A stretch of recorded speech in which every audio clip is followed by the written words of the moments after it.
Today's multi-purpose exercise is brow press. Before you start, don't forget to use your eye cream around your eyes. Pinch your eyebrows and try to frown as you are holding your eyebrows and pulling them outwards. This move creates a resistance in the muscles and makes them stronger. Keep doing this for 30 seconds. This exercise reduces tension and stress. The muscles around the brow can become tight from stress, headache, or eye strain. This massage helps relax these muscles and relieve tension. It will also eases any headaches from tight muscles in the forehead and brow area.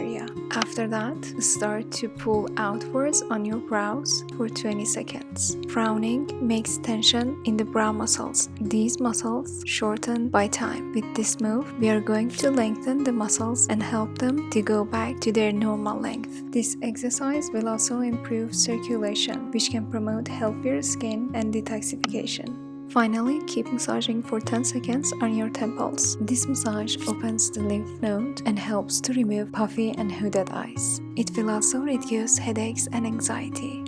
This was it for today's multi-purpose exercise. See you in the next one. Bye!